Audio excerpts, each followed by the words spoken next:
I've been a certified RV tech for several years now. Here's 20 mistakes I keep seeing RVers make that's costing them a crap ton of money and how you can avoid them. Number 1, forgetting about your battery in storage. I make at least over $1,000 a year just helping RVers change out the dead batteries in their RVs. And most of the time this problem is caused by people putting their RV into storage and leaving their battery hooked up. Even if you throw your battery disconnect, there are often still sometimes things that bypass the battery disconnect and can still have a draw on your battery. I personally just recommend getting a cheap one-panel solar panel from Amazon. You just clamp it directly onto your battery and then just take the panel, throw it out here in the sun somewhere where it just gets a little bit of light a day, and that will help trickle charge the battery and keep it from running dry. And that'll make you much less likely to have to call me. And if you want other quick and easy maintenance items like that can save you a bunch of money in your RV, I got a link in the description to a free guide that'll help you out. Mistake number 2. Oh God, I hate moving these. Okay. Changing out your lead acid battery for another lead acid battery. Whew. Lead acid batteries are considered the cheapest on the market. There's a trick to that though, we'll get to that in a second. But that's what makes them the most common battery you find in RVs. I should move, I bet the exposure on this is wild. But lead acid batteries come with a whole lot of catches. First of all, they've got a really short lifespan, like 5 years, even in the best case scenario, and often way less than that in places like Las Vegas, where we get super hot. I usually tell people to budget for their lead acid battery to last them about 2 years out here.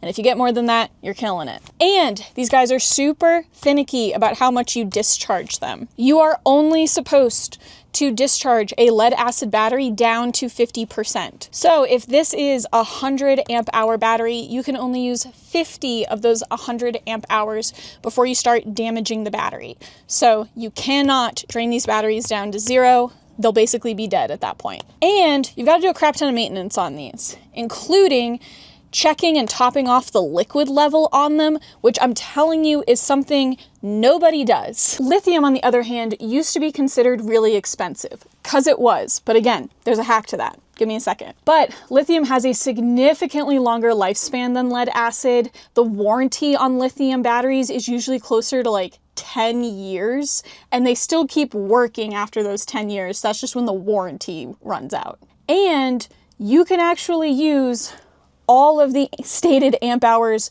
on the battery. So if you have a 100 amp hour lithium battery, you can use all 100 of those amp hours and you'd be totally fine. They say that you should keep it to like 90%, but I have discharged a lithium battery down to 0. It came back kicking. You're never gonna get that out of a lead acid battery. And lithium requires much less maintenance. You don't need to check any liquid level. You don't have to worry about off-gassing. They don't love being charged when it's cold out, so that is something to consider if you love living up in the mountains.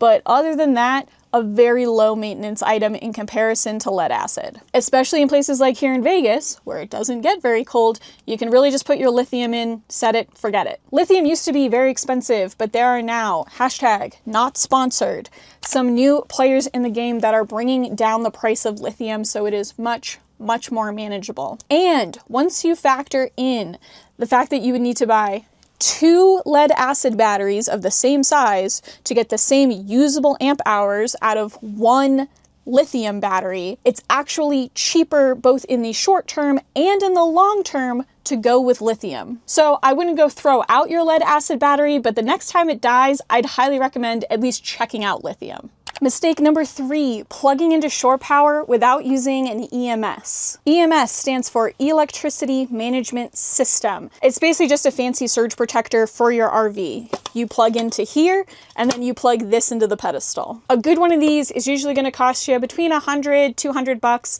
I've seen some with some more fancier features that can get more expensive than that, but somewhere in that range. The whole idea is that this guy would die or pop its breaker instead of all of the wires and appliances in your RV if you ever had a big power surge come through. I have seen multiple times this $100 investment save someone thousands in RV repairs. If the wires start melting in your RV, that's an expensive replacement. And that is why I would never RV without one. Mistake number 4, ordering new appliances off of Amazon. This isn't necessarily a flat out mistake, but there's definitely some things that you should know about before you do this. I understand that sometimes you can get a killer deal on Amazon, and it oftentimes can be the fastest way for you to get something in. I have Prime, I understand, but I really just want you to know that if you order a new appliance off of Amazon, very often you are no longer getting the manufacturer's warranty. Stick with me here. If I were to try to replace my water heater and I order a new one directly from Dometic or from another supplier of Dometic, I'd usually get a 2 to 3 year warranty on that new water heater. So if the whole thing died in those 2 to 3 years, I could call up the person that I bought it from and be like, hey, I want to call on that warranty, and I could potentially get the whole water heater replaced for free. When you order a new appliance from Amazon, you're only going to get that 30-day return policy period. It feels like you should get the 2 to 3 year manufacturer warranty because you bought the same water heater as if you had bought it from somebody else. I'm just saying, in actuality, in real life, if you try to act on that 2 to 3 year warranty, it's just not gonna work. Dometic is gonna point their fingers at Amazon, and Amazon's gonna point their fingers at Dometic, and the three of you are going to be like that Spider-Man meme all staring at each other. You're potentially gonna make a lot of phone calls. You're not gonna get very far. I'm sure one person out there has managed to get that warranty to kick in after buying from Amazon, but it is just a huge pain in the butt, and I've rarely ever seen it work. So just know, yes, you can sometimes get a killer deal on Amazon, and you can sometimes get things fast, but just expect that you have no warranty on that item after 30 days, okay? Speaking of warranty, mistake number 5, leaving these bug covers on when you take your RV into a shop. Some RVers who live in very buggy places, usually more in like the South, sort of around Texas, put on these bug covers to keep bugs from crawling into their furnace. The manufacturers of these furnaces say that putting these covers on voids your warranty for the furnace. They say that they are a fire hazard, but the warranty also doesn't cover any damage to these furnaces done by bugs. So if you're going to bring your RV into a shop, even if it's not for the furnace and you have these covers on, just stop like one exit before you get to the shop, take them off, throw them where someone can't find them, let them do their work, and then throw them on when you get back. Taking these on and off takes like less than 60 seconds and can save you a lot of hassle. Number 6, leaving your tank valves open all of the time. Leaving your tank valves open all of the time means not only do your neighbors have to smell your poo all of the time, as opposed to just once a week when you dump, but it also allows the liquids to constantly drain out, leaving behind the solids. This is how you get that dreaded poo pyramid, where you just have a giant pile of solid poo in your tanks that creates a ton of smell, attracts flies, and is very difficult and expensive to get out of your tanks. If you leave your tank valves closed until you're ready to dump and leave a lot of water in your tank, then that water pressure, when it comes out, will help the poo come out with it. It's that easy. While we're talking about your black tanks, mistake number 7, not getting your tanks professionally cleaned. If you live full-time in your RV, I highly recommend getting your black and gray tanks professionally cleaned. I would say at least once a year, but like, if you've never done it before, maybe every other year. Get it done sometime. If you truly can't afford a professional cleaning, at the very least, get one of these magic tank wands, attach it to a hose, shove it down your toilet, do the best that you can yourself. Professionals are gonna come clean your tanks with a higher water pressure than you can achieve on your own, even using that like tank flush hookup that you have on the side of your RV. This will not only help cut down on smells, but I've also had several customers throughout the years who have had a black tank pipe crack.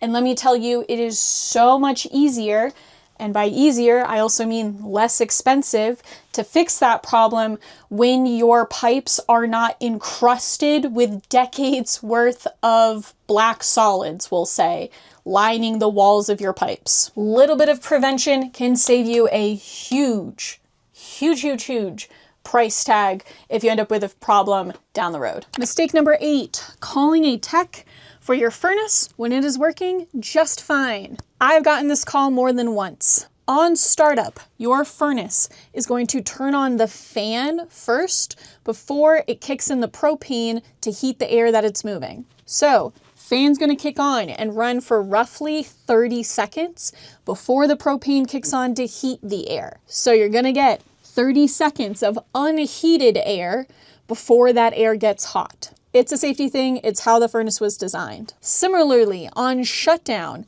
the furnace is going to kick the propane off and then keep running the fan for another 60 to 90 seconds before shutting off entirely. So if your furnace is blowing cold air, make sure that it's not on startup or shutdown before you call a tech. Wow, do I get this call a lot. While I'm on the floor and we're talking about furnaces, mistake number 9, covering up the furnace return air vent. Somewhere in your RV is a vent that probably looks like this. Sometimes they're a little more incognito, but I promise there's one in your RV somewhere. This vent is how your furnace breathes. If you cover this vent up with a dog bed, I'm looking at you, or like a laundry bin or some pillows, or you make this a storage area and cover it with bins, your furnace can't get air in and it will stop working entirely. So make sure this vent stays uncovered. Also, you with dogs, try to keep dog hair away from this vent too. That's gonna save you a lot of trouble, I promise. Wow. I'm getting old. Mistake number 10, cranking the thermostat. People just generally misunderstand how thermostats work. This goes for in your house and in your RV. When you set the temperature on your thermostat, you're not setting the temperature of air that comes out of, let's say, your furnace or your air conditioner. You're just changing how long that appliance runs for. Some people think if they crank their thermostat higher, that it means that their RV is going to heat up faster. And that's just not the case. It just means your furnace is going to run for longer. So just set the thermostat to whatever temperature you want the RV to be and just leave it there. It's probably your best bet. And this could keep your RV from turning into a sauna and then having me walk into it and be sweating everywhere. No one wants that. Mistake number 11, closing up all of your AC's air vents. There's a good chance that your vent covers probably look more like this. Mine look like this because my RV is very old, but I can still close them. I know a lot of RVers like to close the AC air vents for the rest of their RV and then keep the ones open in the bedroom at night. I get it. We're just trying to keep the bedroom as cold as possible at night while we're sleeping. Just know that when you do this, you are at a very, very much increased risk of having a freeze up on your air conditioner. Basically turning your air conditioner into a block of ice. If you do this and your air conditioner is consistently turning into a block of ice, that is probably why. I get this call multiple times in the summer, so I'm just trying to prevent that off right now. Number 12, trying to use your fridge on a pitched driveway. I just want the record to show it is very hard to film my fridge in my RV.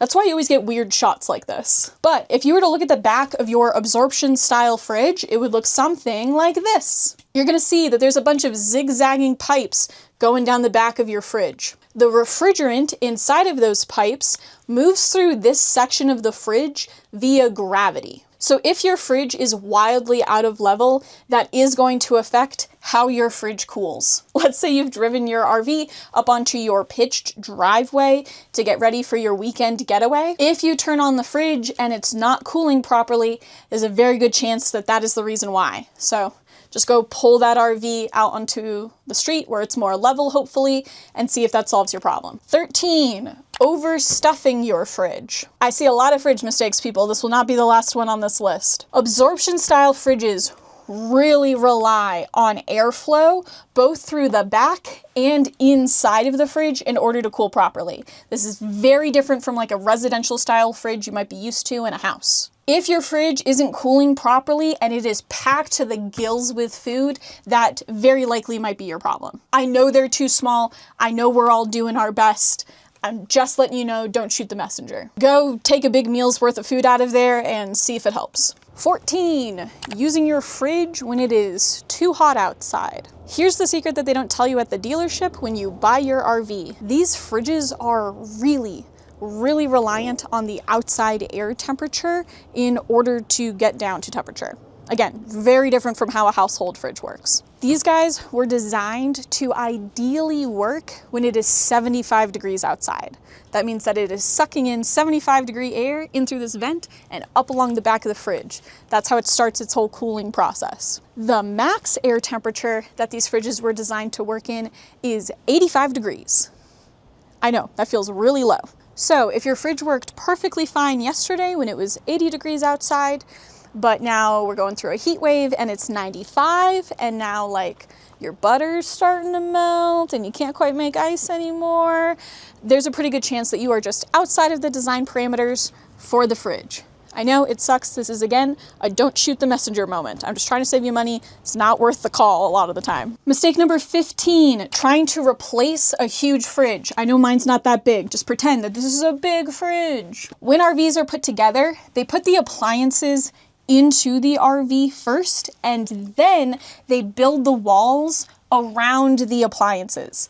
That means that this fridge and that very big fridge that we're imagining in our brains never went through the front door in order to get into the RV. So if you're thinking about upgrading or replacing your very large fridge in the future, pull out a measuring tape before you get dead set on the idea and make sure it's going to fit through the front door. If it doesn't, you're looking at either taking out the front windshield or pulling one of your slides in order to get these guys out, which is, say it with me, very expensive. So before you get too dead set on the idea, pull out that measuring tape. Mistake number 16, and I promise this is my last fridge-related one, and also it's probably my most controversial. You live your best life in your RV. I'm just stating the facts that I know, and then you can make your life choices off of the information you have. I don't recommend running your fridge on propane while you drive. There is a flame back there behind the fridge when it's on gas, and when you drive, that flame starts bouncing all around and hitting parts of the pipes that weren't meant to take direct heat, okay? That flame is meant to sit upright, straight as possible, living its best life. When you drive with your propane on your fridge, you are drastically increasing the chance of getting a leak in the cooling unit of your fridge. Replacing that cooling unit is at least $100,000 out of your pocket. At least. We're going up from there. There's a very good chance that you're going to have to replace the whole fridge, which sucks and is expensive and not a job I like doing as a tech. Like, that's not a day I wake up and go, yay, I'm going to replace a cooling unit on a fridge.